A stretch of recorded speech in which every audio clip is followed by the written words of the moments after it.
நான் வந்து இந்த அல்வான்னு நம்ம அல்வா வந்து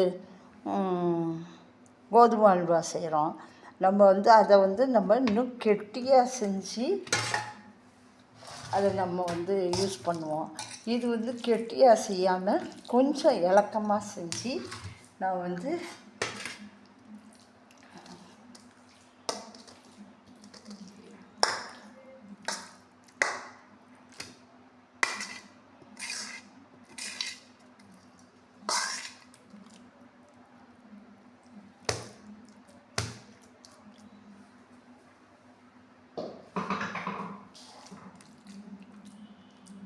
இந்த மாதிரி நம்ம செய்கிறது. இது நல்லா ஆறுனா நமக்கு வந்து கெட்டியாகவே இருக்கும், நமக்கு வீணாகவும் ஆகாது.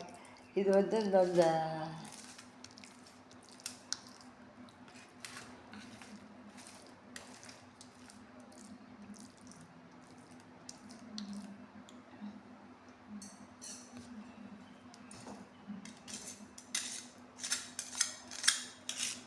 இது கோதுமை மாவில் நம்ம வந்து இப்போ கடையிலலாம் பார்த்திங்கன்னா அல்வா செய்கிறாங்க. அது வந்து இன்னும் கொஞ்சம் கெட்டியாக இருக்கும், அது வந்து ஒட்டும், சாப்பிடையிலேயே அது ஒட்டும். இது வந்து ஒட்டாது. இது மாதிரி நான் வந்து நம்ம ஒரு சின்ன கிண்ணத்தில் ஊற்றி வச்சேன்.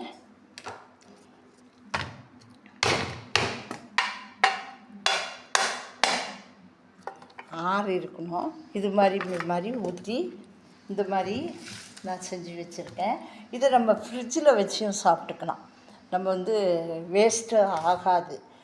அதாவது ஒரு நாள் 2 நாள், நம்ம ஒரு வாரம் வேணாலும் நம்ம வச்சுக்கலாம். இது மாதிரி இந்த கோதுமை மாவு பால் கரைச்சி அதில் கொஞ்சம் நம்ம வெல்லம் கலந்து இதை செய்கிறது. இது சாப்பிட நல்லா மெதுவாக இருக்கும். இது ஆற நல்லா இருக்கும். இது கொஞ்சம் சூடாக இருக்குது. நான் இந்த மாதிரி செஞ்சுருக்கேன். இது பாருங்கள்.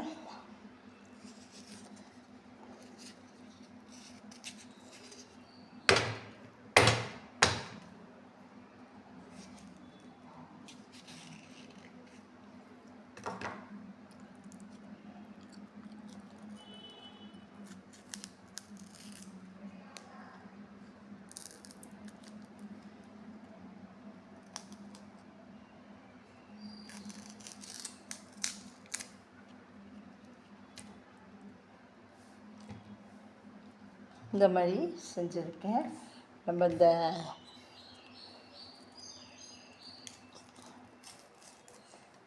மிட்டாய் செய்வோம்ல, அந்த மாதிரி வந்து நம்ம இது மாதிரி செஞ்சு பாருங்கள். அது கல் மாதிரி இருக்கும், நமக்கு சாப்பிடவே ரொம்ப கல் மாதிரி இருக்கும். இது மாதிரியும் நம்ம செஞ்சு சாப்பிட நல்லாயிருக்கும். இது வச்சியும் தின்னலாம். இது மாதிரியும் நீங்கள்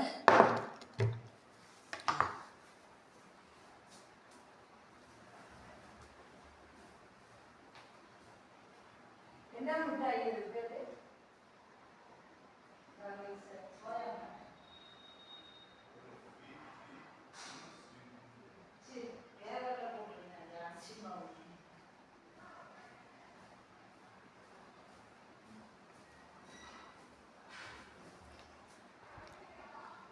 இது மாதிரி செஞ்சால் நல்லாயிருக்கும்.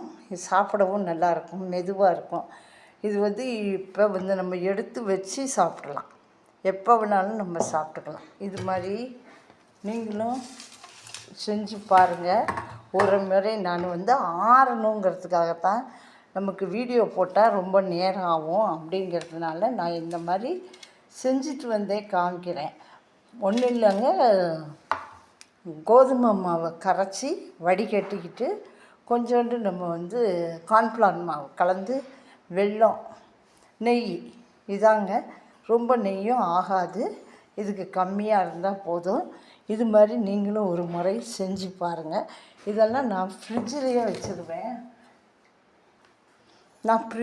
வச்சுருவேன். ஃப்ரிட்ஜில் வச்சா நம்ம வேணுங்கிறப்ப எடுத்து சாப்பிட்ற மாதிரி. பார்த்திங்கன்னா ஃப்ரிட்ஜில் வச்சுட்டா நம்ம எடுத்து இந்த அளவு மாதிரியே சாப்பிட்டுக்கலாம். இது மாதிரி சாப்பிட்டுக்கலாம். நீங்களும் இந்த மாதிரி சாப்பிடவும் நல்லா வயசானவங்களுக்கெல்லாம் சாப்பிட்றதுக்கு கடுக்கு முடுக்குன்னு கடிக்காதபடிக்கு சாப்பிட்டுக்கலாம். இது மாதிரி நீங்களும் செஞ்சு பாருங்கள். ஒரு முறை இந்த மெத்தடில் செஞ்சு சாப்பிட்டு பாருங்கள். அதுக்கப்புறம் உங்களுக்கு ஒரு லைக் கொடுங்க. பாய்.